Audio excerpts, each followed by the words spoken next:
Et le souffle, au début, planait au-dessus des eaux. Et le texte précise que Dieu insuffla dans les narines de l'homme un souffle de vie, lui donnant ainsi la vie elle-même.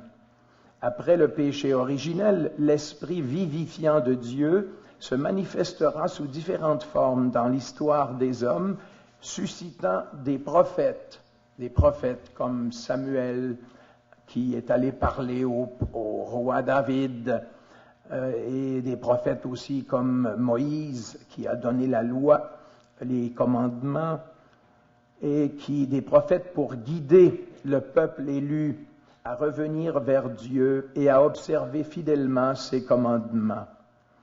Dans la célèbre vision du prophète Ézéchiel, Dieu fait revivre par son esprit le peuple d'Israël. On nous présente justement la vision du prophète, c'est qu'il voit dans une vallée des ossements partout. Et puis tout à coup, l'esprit lui dit de parler sur ces ossements. Et alors on voit les ossements desséchés reprendre vie. C'est une vision un peu apocalyptique, mais c'est une vision qui indique que Dieu a le pouvoir sur la vie et la mort. Ensuite, Joël prophétise une effusion de l'Esprit sur tout le peuple, dont nul n'est exclu. Après cela, écrit l'auteur sacré, je répandrai mon esprit sur toute créature, même sur les serviteurs et sur les servantes, je répandrai mon esprit en ces jours-là. Alors l'Esprit de Dieu est à l'œuvre dans la création que nous apprenons de nos jours à aimer davantage. Nous apprenons à en prendre soin, à la respecter, à veiller à ce que notre planète soit plus habitable, en particulier pour nos enfants. C'est une conscience qui grandit dans l'humanité et je suis sûr que cette prise de conscience, elle est due aussi à l'influence du Saint-Esprit, qui est l'esprit créateur et qui veut que la création soit belle, qu'elle soit respectée et qu'elle puisse servir au bien-être et au bonheur des êtres humains.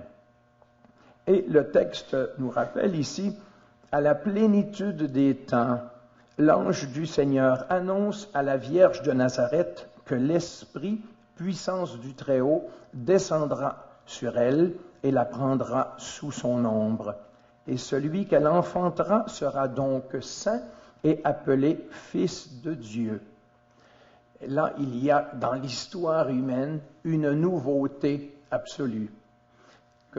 Et la nouveauté absolue est que cet enfant que nous appelons Jésus et dont le nom signifie Dieu sauve, eh bien, cet enfant n'est pas né du vouloir de l'homme.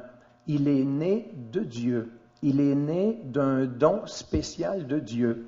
Et sa mère est une vierge qui n'a pas connu l'homme, mais dont l'enfant a été conçu du Saint-Esprit en réalisation de la promesse de Dieu qu'au temps messianique, il voulait répandre à travers cet homme l'Esprit Saint sur toute créature et sur le peuple de Dieu en particulier.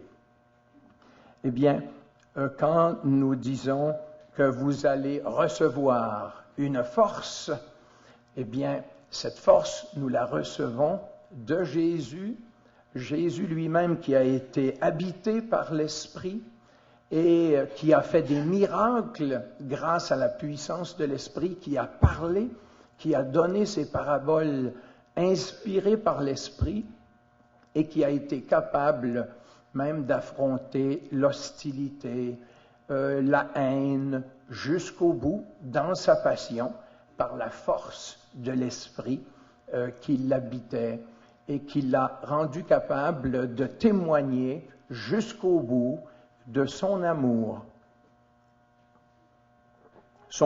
pour le Père et son amour pour tous les humains auxquels il était envoyé par le Père.